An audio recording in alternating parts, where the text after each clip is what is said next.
Kenggul seketon tengki. Lambak ni kedu bodoh gendeng tengki. Tengki. Maca Quran ini biasa. Mak dimanti. Kok mak keton.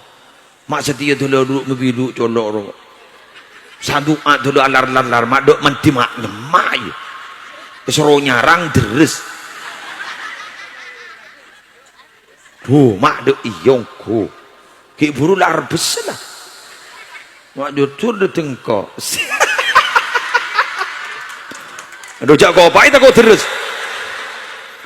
Tuh, waduh, nambah mana ramu. Jak tua apa ni kan? Udah tak mandat lambak. Keng mandat. Udah lambak oning abada tua je pon dari kizai ini kan. Kak dito abada tua na nyaman tua tak ko gini ay ngawa. Ibu aja sak lambak.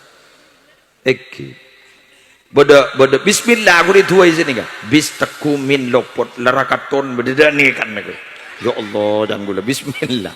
Bis taku min lopot larakaton beda ni kan. Eki. Coba de tua ni kan.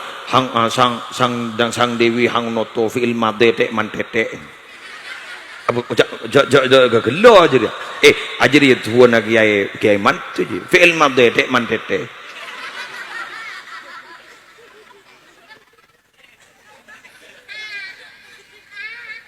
Ulu oning ibri tua ban no Munir lamba ban almarhum ke Sirujul Munir aban Lutfi ni ka. Tua na polisi. Melak mata na mermer medem matan polisi. Melak ko engawa. Melak mata na mermer medem matan polisi.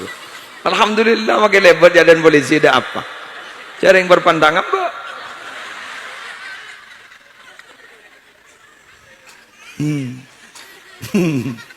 Enggak.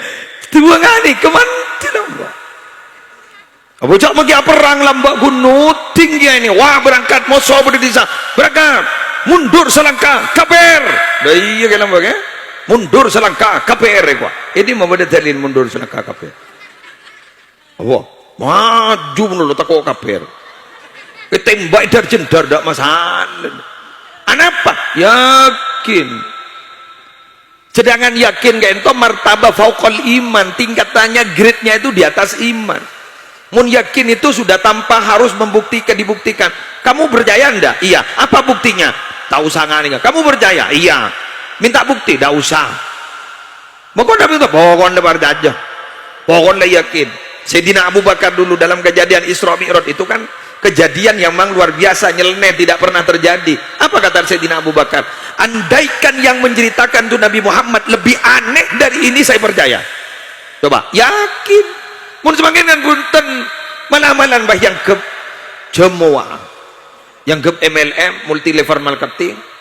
Ya, jadi coba muni mentero baju setong gotu kebelah hasiatah, betul. Nomor 2 kau saya jual, kau tu sesuai ban saya jual. Nomor 3 kau tu beda testimoni. Jadi hasil ada kabola ini bah, ini untuk menggembukkan badan. Saya jual koros demah. Pangocak orang, enom TV kan tu. Cak bacaan sini kayak gini, jak paha beri tua lancar rezeki. Mun saya beri tandi, tapi baca benakan aja.